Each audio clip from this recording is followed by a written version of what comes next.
are were here, no? So Estrera, Paul Dumol, and Onofre Pagsanghan. And when you meet three best teachers and you are supposed to give a talk, better be prepared. But what Mr. Estrera taught me was when you see the people for whom you prepared a talk, better learn how to discard part, if not all of it. So let me just concentrate. I'll remove the introduction, no?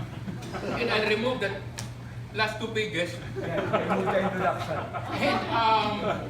And just to say that when an MC introduces a speaker, he would invariably say, our speaker needs no introduction. Either the MC does not know anything about the speaker, or the speaker really needs no introduction.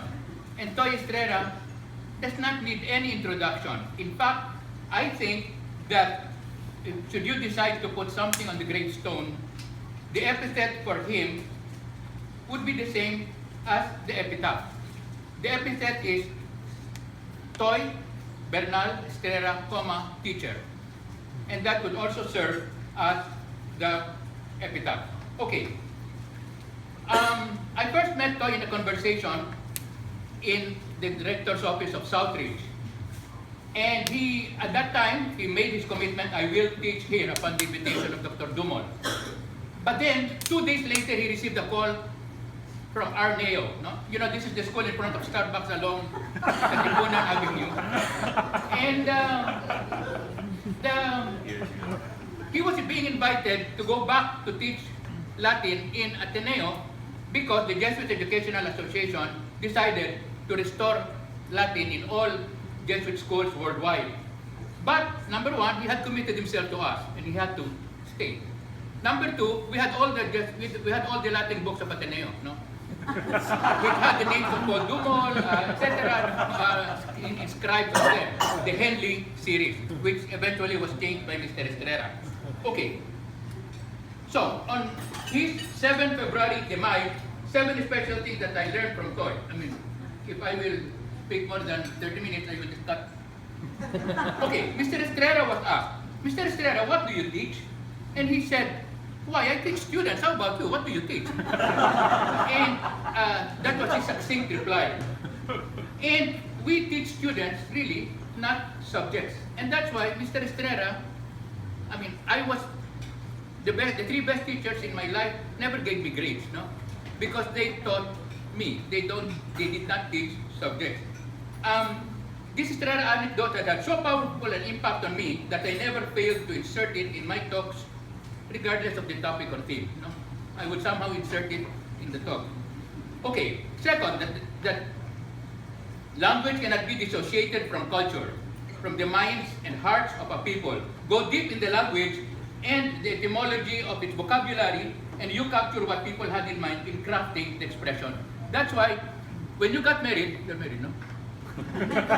When you got married, you were not a groom. Because a groom is somebody who takes care of horses and other furry animals. You were a bridegroom, in which even if now at that time you were not taking care of horses anymore. You were taking care of a bride, even if some brides look like horses. And,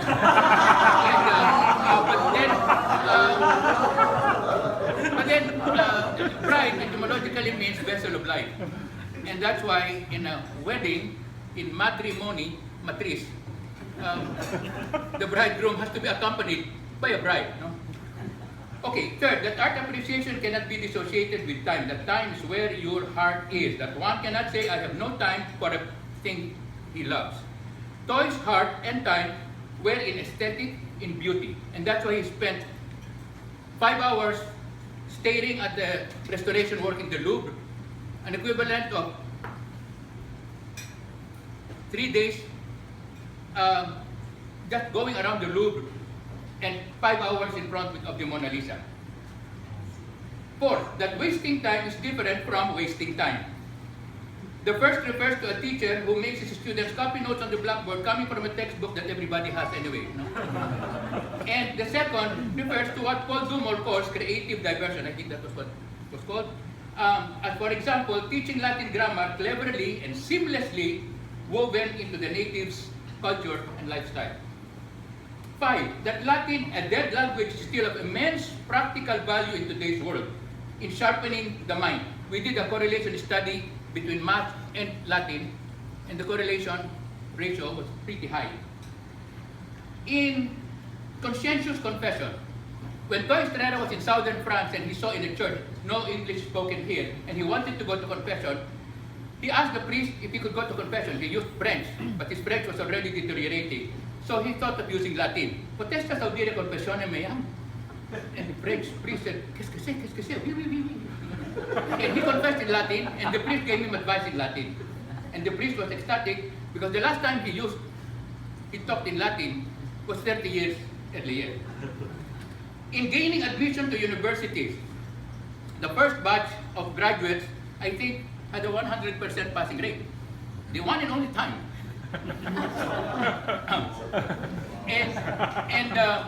But they were surprised when they were taking the English part, literature, vocabulary, etc., that they finished the exams 40 minutes earlier than the rest. And that was because of Latin, no? I mean, they thought that they failed in something, to notice something. Okay, that BFF does exist, best friend forever, and expressed through mutual thoughtfulness. Even after leaving Southridge, I've consistently received Underwood typewritten birthday letters from Toy, always with corrections handwritten in blue ink pen. Debunking pilots, what I have written, no? Because he would edit his work. Almost every year too, Toy favors Paul and my invitation to fine dining with his presence to celebrate a well-spent year. And last, that one has to begin and end on time, even if he still has so many things to say. But I will just finish, not to finish. Toy Bernal Estrera, teacher, and if I may add redundantly, friend, has passed away. Finished Coronat Opus, the end crowns the work. Toy Bernal Estrera, teacher, on his 91st earthly age, has received his crowning glory beside the many other teachers in heaven who have decided at one point to shape and form persons of character. And finally, there are 3 finalists here. On one of the pages of the class 1989 yearbook, class 1989 yearbook, Toy Estrera wrote me a handwritten wonderful note. He says, quote, as one classicist quipped, at one time or another of our lives, we go back to the Greeks and the Latins to seek wisdom and respite. Like him, I say to you and your aspirations, forsan et ec olim meminisse iubabe. From Virgil, in it, Liber Primus. Loosely translated, the Latin text says, hopefully, one day we will recall these things with delight. Toy, I'm sure that Toy, nominative of address, no? I'm sure that I speak for the hundreds of Southridge students and teachers who went through your potter's hand, sicut lutum in manu figuli. When I say that we will all look forward with joyful anticipation to the time that we shall reunite with you et ec olim meminisse iubabe. No.